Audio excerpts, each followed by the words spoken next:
kayo po, you were there during the confirmation of charges. Sa tingin niyo po ba papabor sa mga biktima yung magiging desisyon ng ating mga hukom sa ICC? Ano po ang tansya niyo dito? Wala akong kaduda-duda na all the three charges will be confirmed. No? Nakita ko yung ebidensya ng prosecution.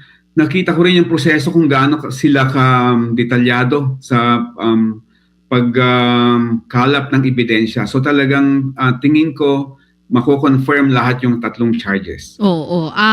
Kung sakali po na magkatotoo yung sinasabi nyo ngayon na ma-confirm yung charges, meron pa po bang mga posibleng hingin yung prosecution dito po sa mga biktima? May mga posible din ba mga bagong testigo na lumantad kung magtutuloy yung hearing on October? Paano po ba yung mangyayari doon?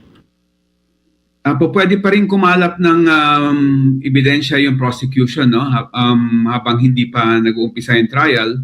At itong proseso nga between the confirmation of charges and hanggang sa umpisa ng trial, ito yung panahon para mag-disclose pa rin ang prosecution ng mga ebidensya na bagong nakalap niya sa Defense Counsel. Attorney, I understand confident kayo na mako-confirm yung tatlong charges. Pero kung sakali, umabot sa point na baliktad yung naging desisyon ng ICC, ano po yung mga options ninyo? Pwede namang i-apila yung decision. At kung yung decision ng pretrial chamber ay sabihin sa prosecution, kulang yung ebidensya nyo, kumalap pa kayo, so nandun din yung option na kumalap pa ng additional evidence yung prosecution. Ano pong evidence kaya yung pwedeng makatulong? Ang dami ng mga biktima nahawak po ninyo, hindi po ba?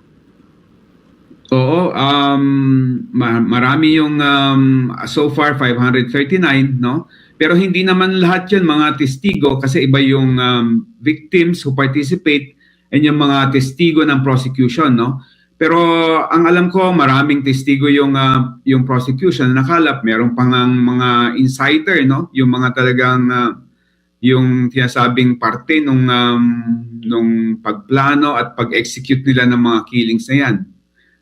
So confident talaga ako na mako-confirm yung charges. Susugan ko lang yung tanong ni Maricel, attorney, kung sakali na hindi ma-confirm yung charges, so ang mangyayari ay diretso po mapapauwi na dito ang dating Pangulo? Ganun po ba agad yun? Ganun kabilis yung process? Well, didesisyonan din yun ng pre-trial chamber, no? Dahil depende kung sabihin nilang kulang yung ebidensya, so kumalap muna kayo ng additional evidence. So, pagtatalunan pa yon kung pauwiin ka agad or mag-aantay ng proseso para yung prosecution ay maghain pa ng additional evidence. Paano po, attorney, yung ibang mga sinasabi nilang kasabwat? Iba yung term nila, no? Not kasabwat. Pero yung ibang mga na kasama doon sa listahan. Ito yung mga co-perpetrators na tinatawag natin. Co-perpetrators. Yung 8 na pangalanan na, no? Iba yung proseso sa kanila dahil kailangan din na magpakita ng substantial grounds, no?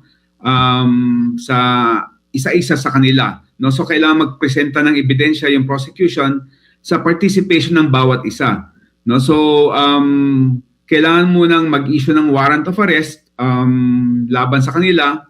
At kailangan mo na silang maaresto para mag-umpisa yung proseso laban sa kanila. So yung pagiging co-perpetrator, hindi siya, o iba to sa pagiging accused? Magiging accused sila kung mag-i-issue ng warrant of arrest. Kasi ngayon, hindi natin alam, no? Kasi confidential yan. Yes. Kahit kami, hindi namin alam kung may warrant of arrest na in-issue laban dito sa co-perpetrators. Attorney Joel, tama ba yung pagkakaintindi ko? Kung hindi ma-confirm yung charges, di ba, pagtatalunan po ng mga hukom kung mapapauwi ang dating Pangulo, pero yung co-perpetrators niya, hindi automatic na absuelto dito sa mga kaso dahil nabanggit na yung pangalan nila. Kailangan pa rin nilang humarap sa ICC kahit hindi ma-confirm yung charges. Tama po bang pagkakaintindi namin? Ganun po ba yun? Tama yun, no? Kung hindi ma-confirm yung charges, yung decision na yun, papabor lang kay former President kay dating Duterte. Pangulo, oo. So iba yung liability ng co-perpetrators na 8, no? So pwede pa rin mag-proceed yung kaso laban dun sa 8 co-perpetrators. Teka, so ibig sabihin, attorney, yung 8 na yon, iba-ibang kaso, iba-ibang hearing din, ganun? So pwedeng